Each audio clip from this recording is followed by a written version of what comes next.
जोंनि इएमफोरनि भितराव आं नाम बुङा ब्लग भिडिअखौबो माने सार होननानै खामानि मावनाय आं बिसिम नुदों। डिपार्टमेन्टआव जानाय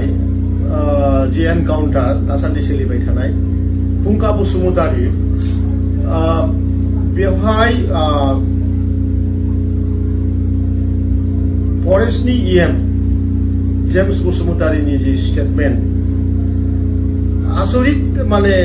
बाथ्रा एसेबां माने लाइट आरो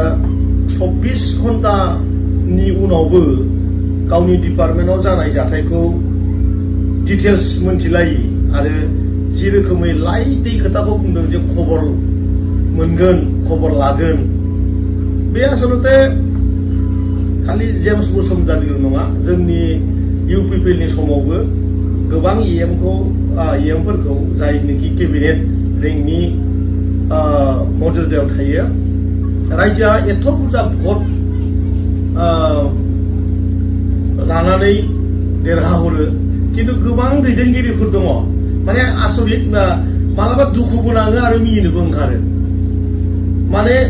जोंनि इएमफोरनि भितराव आं नाम बुङा ब्लग भिडिअखौबो माने सार होननानै खामानि मावनाय आं बिसिम नुदों। दा बै जायफोर दैदेनगिरिफ्रा डिपार्टमेन्टनि मुरब्बी जायो एथ' बुरजा भट लानानै देरहायो जेरैखि जाया देरहायो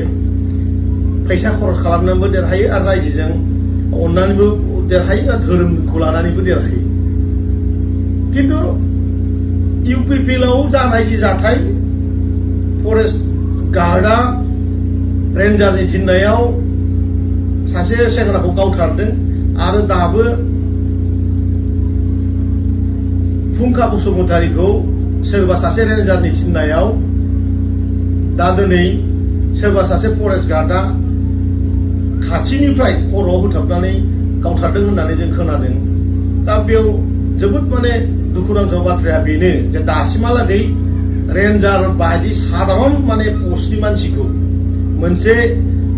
सरकार एडमिनिस्ट्रेसनाव थानानै सासे केबिनेट रेंकनि माने दायित्व थानाय मानसिफ्रा दाहालागै माने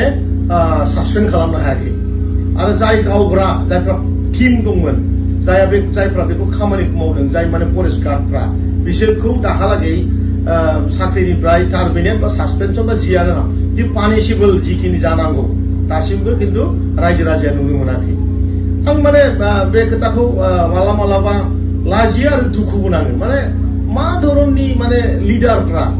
माने बिटिसिखौ सालायगोन मा साननानै डिपार्टमेन्टफोरजों थायो आं बुजिया आरो आंनि समाव आं जि डिपार्टमेन्टखौ सालाया माथों आं बिराद माने खरायै बिराद माने एग्रेसिभै डमिनेट खालामनानै आं जेरै लुगैदों ओरै आं खिन्थु सासनखौ खालामबोनो लुगैदोंमोन आरो आं दाबो गासैबो इएमफोरखौ खावलायदों माने एसे गोरा बिराद स्ट्रं जानांगौ माने डिपार्टमेन्टनि मानसिफ्रा गोबां माने सालु आयेन कानुना जोबोद गोलाव बेखायनो हागौब्ला बायदिसिना राहा लानानैबाबो जिहेतु कालपिटखौ मिथिखागौ